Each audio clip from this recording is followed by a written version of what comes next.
लक्ष्मीकान्तं कमलनयनं योगी विद्यावदनं वन्दे विष्णुभवयां सर्वलोकैकनाथं। गुरुर्ब्रह्मा गुरुर्विष्णु गुरुर्देवो महेश्वरा गुरुर्साक्षात् परब्रह्म तस्मै श्रीगुरुवे नमः। मनोजवं मारुतुल्यवेगं जितेन्द्रियं बुद्धिमतां वरिष्ठं वातात्मजं वानरमुख्यं श्रीरामदूतं शरणं प्रपद्ये। अलंकापुरी पुण्यभूमि पवित्र तीर्थे नाथतो राजा सुभाद्र तया कविता घडे महापुण्य राशी साष्टांग नमस्कार माझा सद्गुरु ज्ञानेश्वरासी।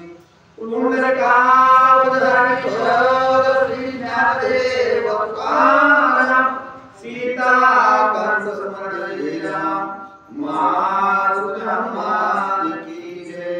अवधूत चिंतन श्री गुरुदेव दत्तात्रेय महाराज की जय। श्री गणेशाय नमः चंद्राय नमः। इंद्रजितैतानिगतावेशी आकळी उकली विवशी श्रीरामे रसिलेतीसी आटिउलासी हनुमंत। काय झालंय कथेचे अनुसंधान झालेले आहे। काय झालेली आहे कालची कथा। इंद्रजित युद्धासाठी निघालेला अक्षय कुमार मारलेला आहे आणि इंद्रजित ज्यावेळेस निघालेला आहे त्यावेळेस इंद्रजिताच्या समोर युवशी जी आहे ती निघालेली आहे हनुमंताच्या अंगावर स्वारी करण्यासाठी। इंद्रजिताच्या अगोदर मीच हनुमंतासोबत युद्ध करते म्हणून गेले त्यावेळेस हनुमंताला तिचा सुद्धा वध केलेला आहे आणि मोठ्या आश्चर्यचकित हनुमंतराय झाले तर पूर्ण आपल्या अंगात आलेला आहे। समोर इंद्रजिताचं सैन्य येऊ लागलेलं आहे। गरजलेसियाती उन्हाळ सैन्य देखून आसाने हनुमंतासियातीला श्रीराम गोविंद तुष्टला। खरोखरच माझ्यावर भगवंताने कृपा केली आहे। माझ्या अंगामध्ये जे बळ आहे मला जी ताकद दाखवायची होती त्यासाठी भगवंताने मला या ठिकाणी हे सगळं समोरून येणारं सैन्य माझ्यासाठी पाठवलेलं आहे म्हणून हनुमंताला आनंद होऊ लागला। राम मानवाचे दुख उन्हाळा पाय सुमूर्त इंद्रजित गांडुते गर्व हट्ट करेनी। इंद्रजिताच्या मनामध्ये जो गर्व हट्ट होता त्या गर्वाचं हरण मी केल्याशिवाय राहणार नाही। एवढ्या म्हणजे आता किती यायचे तेवढे त्यांच्यासोबत मी युद्ध करण्यासाठी सज्ज आहे असं हनुमंतराय आपल्या मनाला म्हणू लागले।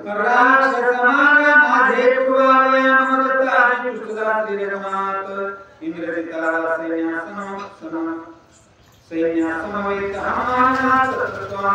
हनुमंतरायाला आनंद होऊ लागला, नाचू लागले। खरोखरच मला भगवंताला या ठिकाणी जेवढं माझ्या मनात इच्छा होती या सगळ्या राक्षसाला मारायची तेवढी इच्छा माझी भगवंतानं पूर्ण करण्यासाठी अनुमती दिलेली आहे। येऊ दे आता कोण कोण येणार आहेत कोण कोण नाही असे वाट पाहू लागले हनुमंतराय। पुच्छनाते परणी मारणे आणि रस्तेने पुरुष चांदा चंडायनी भूतदेव धनी मासाची।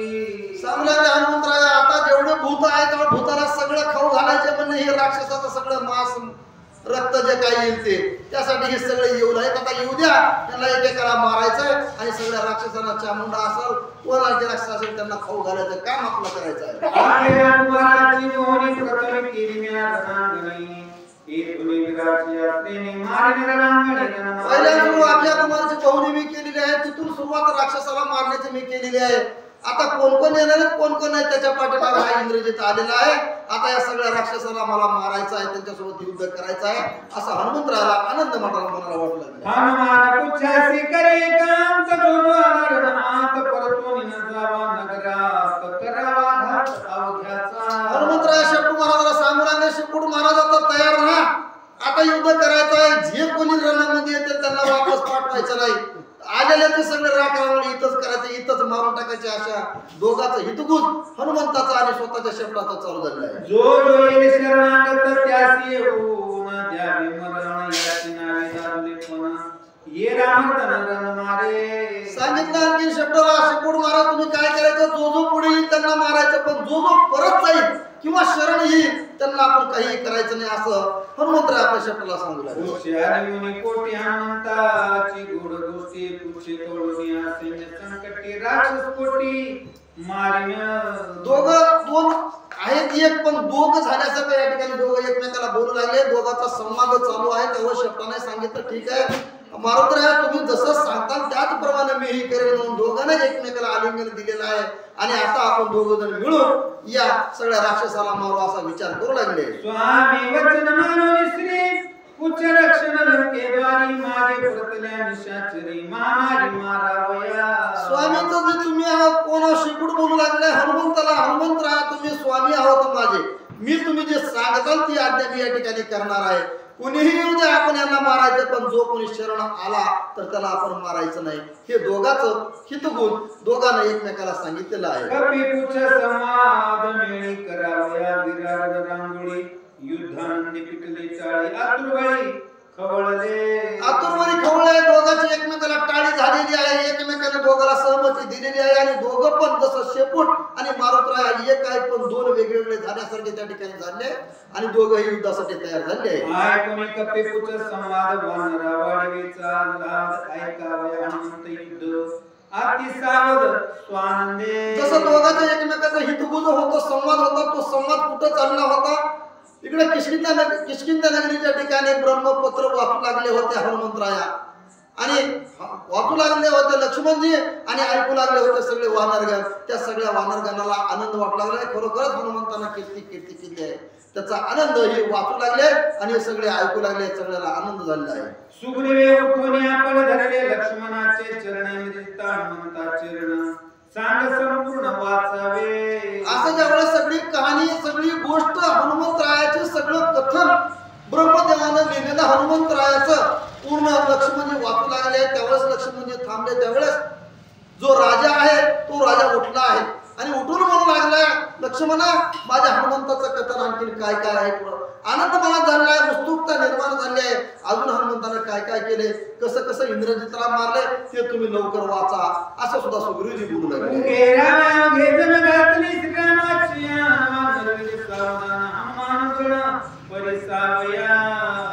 आन घातलेली आहे या ठिकाणी कसं आहे, काय काय केलंय हनुमंतानं, कसं कसं युद्ध केलेलं आहे, कोणत्या कोणत्या राक्षसाला कसं मारलंय ते सगळं सविस्तर आम्हाला सांगा. आणि हनुमंताला म्हणतात हनुमंता खरोखर तू लंकेच्या ठिकाणी गेला, धन्य आहेस तू हनुमंता असं सुद्धा सुग्रीवजी बोलले.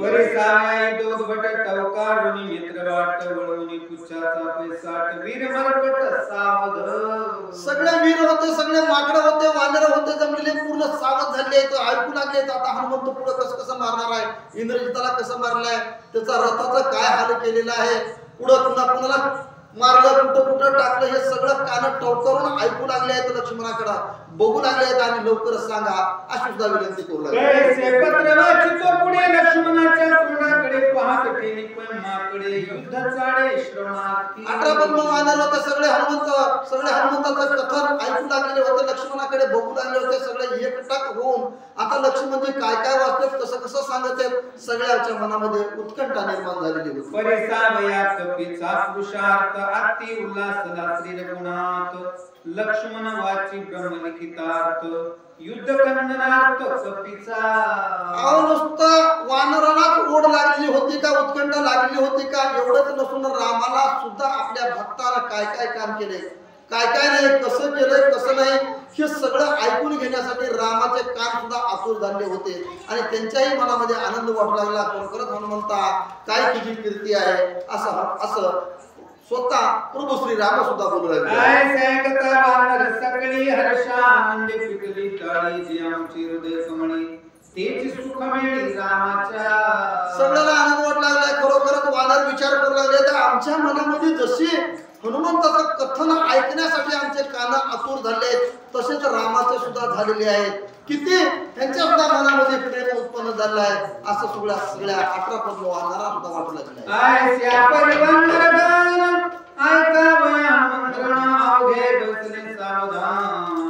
पत्र वाचणे सुमित्रा. असे सगळे 18 वानर असतील, सगळे जण कान टवकारून सावधान होऊन बसलेले आहेत.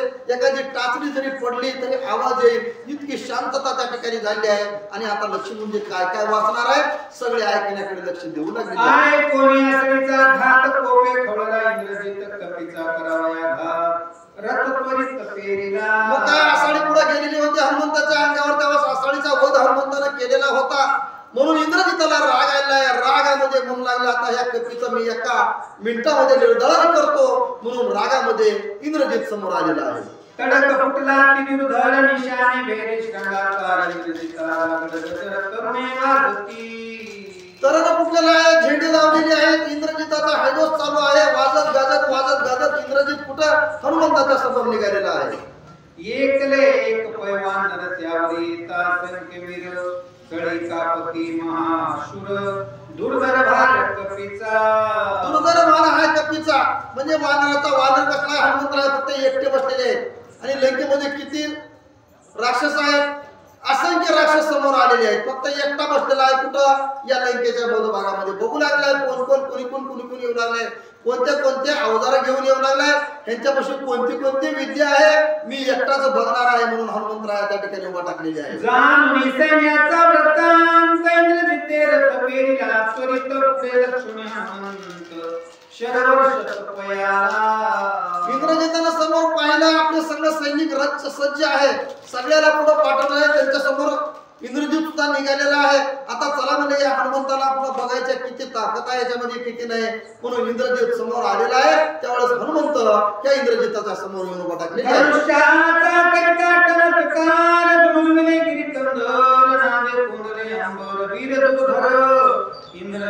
आता इंद्रजित पण काय साधारण होता. इंद्रजिताला माहिती होतं काय सामर्थ्य आपल्यामध्ये आहे. बाण घेतला आणि बाणाचा ज्यावेळेस दोरी ओढलेली आहे तेव्हा कडकड आवाज पूर्ण ब्रह्मांडामध्ये झालेला आहे आणि त्या आवाजामध्ये सगळे देव लोक सुद्धा उठून उभा टाकलेले आहेत. कबीर करता भुक्तार खवळला सप्तसागर ध्यानी दचकला पंचवक्र सुरासुर कापती.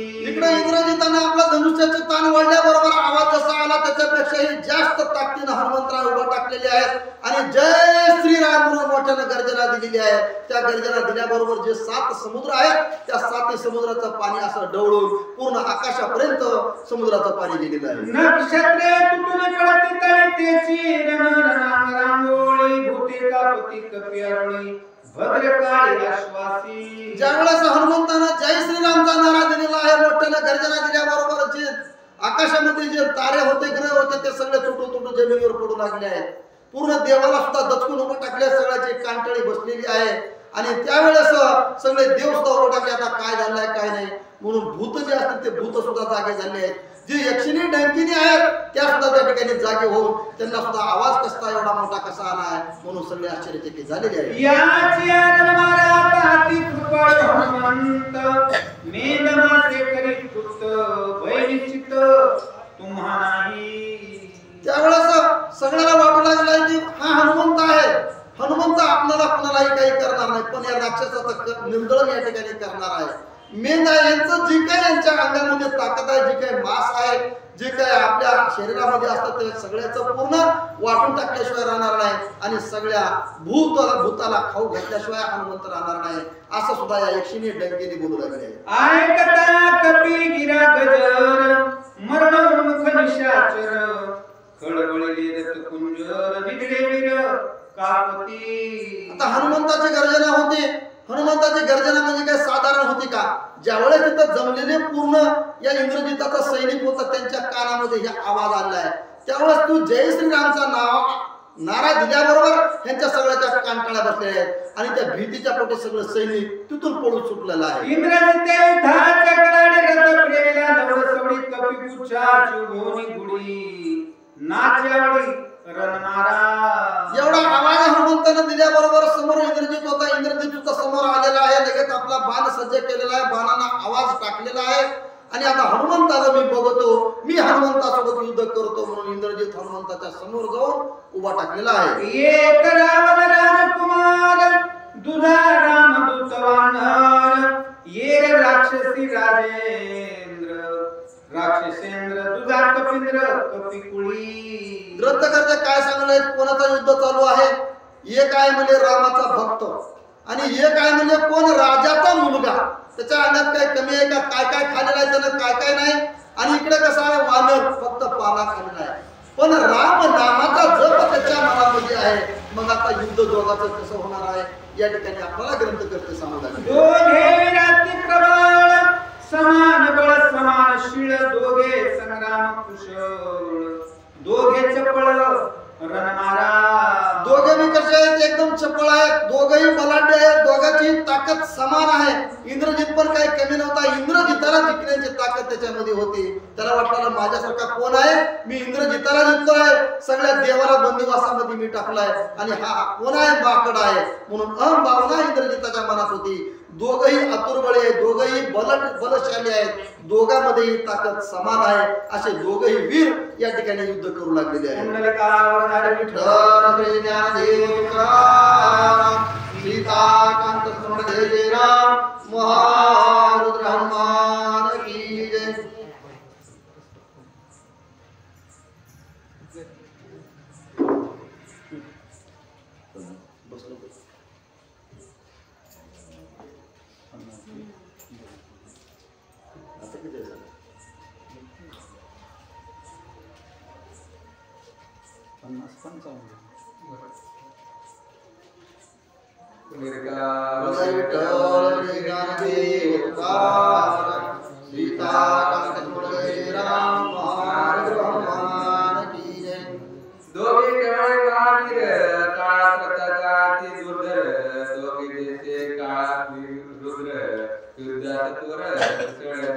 दोघं कसे आहेत, एक समान आहे. दोघांच्याही अंगामध्ये कळी काळामध्ये ताकद नाही जेवढी ताकद यांच्यामध्ये आहे.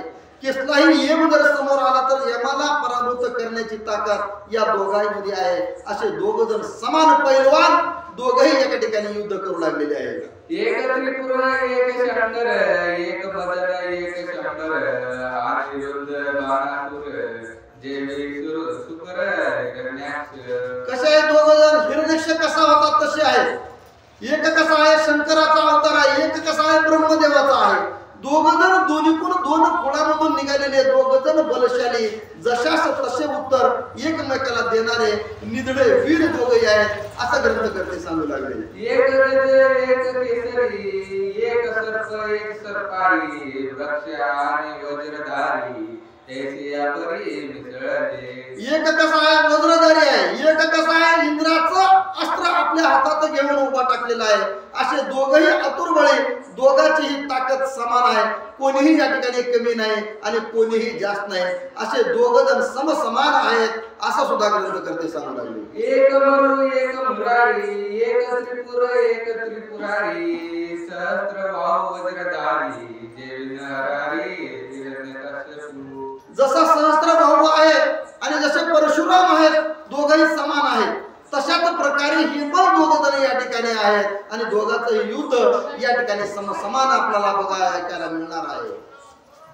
एकाची रथाची रथगती दुधाची विचक निज पक्षाची सारथी दोघे मिळताव्याची रथते उत्पत्ती महारी. ग्रंथकर्ते काय सांगतात, एकाचं कसं आहे रथाची वेग कसा आहे, इंद्र जसा मनाचा वेग असेल तसा एकाचा रथ आहे. तर दुसऱ्याचा कसा आहे, स्वतःच शेपूट आहे, शेपूट एवढं बलशाली आहे की जेवढे काही गती या रथाची असेल त्याच्यापेक्षाही जास्त या शेपटाची म्हणजे हनुमंताची गती आहे. असे दोघ जण निजडे वीर या ठिकाणी एकमेकाला भिडलेले आहेत. शनक भिडती भुतळी शनक भिडती नाग मंडळी शनक भिडती समुद्र जळी कुळाचळी पे दोघे. कुळाचळी दोघही दोघं समान आहेत. एक कसा आहे, आता म्हणलं तर आपण कुठे जमिनीवर आहे, लगेच बघायला गेलं जमिनीवर बघायला गेलं तर आकाशात आहे, आकाशात बघायला गेलं तर लगेच ढगामध्ये लपलेले आहेत. दोघही समसमान आहेत, कुणालाही कुणाची कमतरता नाही, दोघही एकमेकावर वरचढ असे हे दोन्ही इंद्रजित आणि हनुमंतराय दोघांचं युद्ध या ठिकाणी चालू होणार आहे. जैसे इंद्रजिताची पेगती त्या विसरले हनुमंतरे न चले शक्ती न छगती रवी मारुती नाटोपे. कसं आहे, किती जरी इंद्रजितानं छळ केला तर छळ मारुतीच्या पुढे कसंच चालणार नाही. जेवढी ताकद जेवढ्या स्पीडनं इंद्रजित पळणार आहे त्याच्याही जास्त गतीनं हनुमंतराय सुद्धा पळणार आहेत. पण या ठिकाणी हनुमंतरायाची गती ही इंद्रजितला कधीही भेटणार नाही. हनुमंतराय आतुरबळी आहेत, सगळ्यात जास्त ताकद आपली घेऊन हनुमंतरायाच्या पाठीमागं कोण आहेत, प्रभू श्रीराम आहेत. त्यांचं नामस्मरण करून हनुमंतराया या ठिकाणी युद्धाला उतरलेले आहेत. इंद्रजित म्हणे दुर्धर घात हनुमान बिटाळी फळे खात काका बिटाळी गुंडावली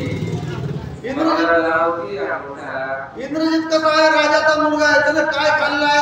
काहीच कमी नव्हतं. दूध, तूप, दही, ताक, मांस, मच्छर सगळं खाल्लाय. पण एक कसा आहे? हनुमंत कसा आहे? फक्त पाले खायला आहे, फक्त फळं खाल्लेलं आहे. त्यामुळे त्याला काय कुणालाही कमी नाही. फळं खाल्यामुळं त्याच्याही अंगामध्ये ताकद खूप आहे, असं सुद्धा ग्रंथकर्ते या ठिकाणी सांगू लागले.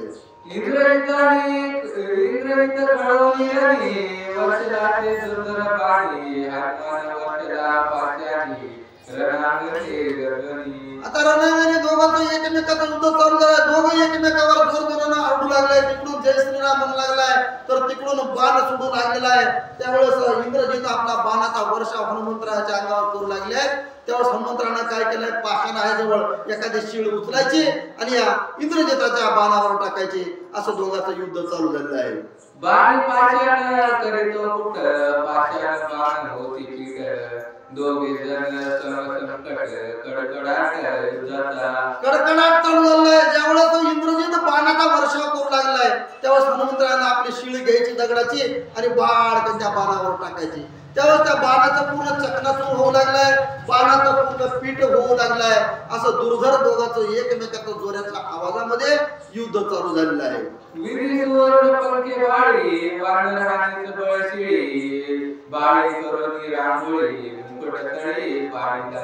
हनुमंत काय करू लागले? ज्यावेळेस या इंद्रजितानं बाणाचा वर्षाव केला, बाण टाकल्याबरोबर शीळ उचलायचे आणि टाकायचे, झाड उचलायचे आणि टाकायचे, पर्वत उचलायचा आणि त्या बाणावर टाकायचा. अशी प्रतिक्रिया हनुमंतराय करू लागले.